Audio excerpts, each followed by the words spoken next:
Welcome to Laundromat News Today. I am your news anchor, Jordan Berry, and I'm coming to you with today's and this week's Laundromat News on Laundromat News Today. And we're going to spin it right back around to the small town of Skagway, Alaska, which is making news headlines again because in Skagway there was a laundromat fire that started with some unattended towels. So just, a good word of thought for all of us laundromat owners out there. Make sure we're keeping an eye on our stuff and make sure those dryers don't get stuck on, don't get too hot, don't get washed with oil or grime, anything flammable on them. And also, listen, if you're looking for a change of pace, Skagway is needing some laundry help out there right now. So consider Skagway, Alaska. It's beautiful. At least it is in the summer. That's the only time I've been there. But they're looking for a year-round laundromat because it's closing down. Some of you may have been following. There's been a saga going on this whole week, which, a man,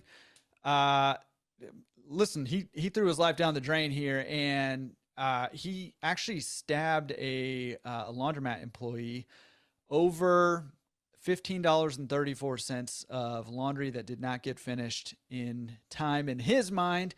And he was at large a good portion of this week, could not be found, and ended up being fatally shot by a New York Police Department officer in a chase there. So it was a manhunt that turned into a fatal confrontation. So anyways, I don't want to bring too much down, but it was a saga going on this week with this guy who just kind of lost it. He just kind of snapped and attacked this worker who is in stable condition, you'll be happy to know, and then was at large for a while with a manhunt going on and ended up in a fatal shooting there.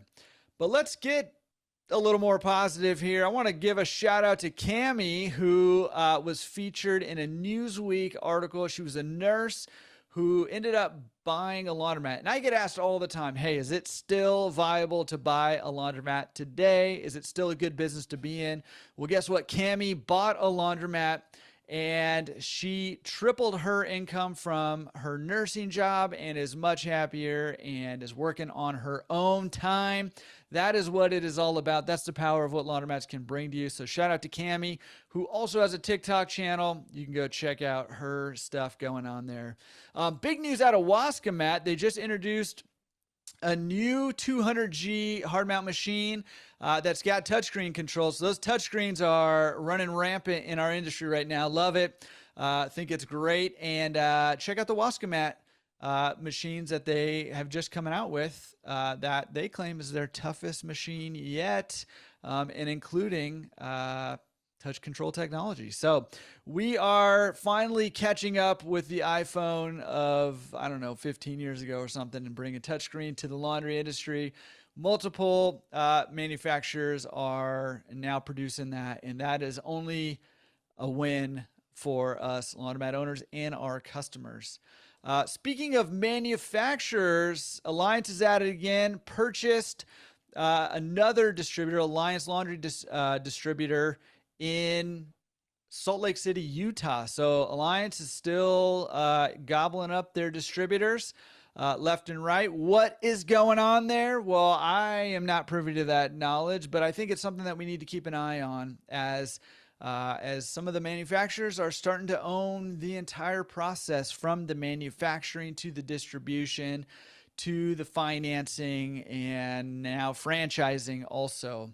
And as we're speaking of franchising, Tide franchise is at it again. Texas, they have got another Tide franchise location coming to your market, and Miami and South Florida, you've got 14 Tide cleaners and 5 Tide laundromats slotted to be coming to your South Florida market coming in. So Tide is making a huge push right now in some of these markets in Florida and Texas at the very least. Definitely something to be keeping an eye on. I know there's other franchises happening right now, but Tide's got some name recognition there, so we need to pay attention to what they're doing and what markets they're heading into and how that's going to affect us as independent owners and operators. And lastly, to round out the news, I want to just congratulate, I think it's Gauch Distributor, celebrating 30 years in business. That's a big deal. 30 years in business, serving laundromat owners. And I hope, although I don't know them personally, they're out there in New York. I hope that they are serving their customers well. And I anticipate that they are, because they've been around for 30 years, and that's not easy to do. So that is your roundup of Laundromat News today. I hope that you've got something out of this, and we will be back next week with your Laundromat News today next week. See you later.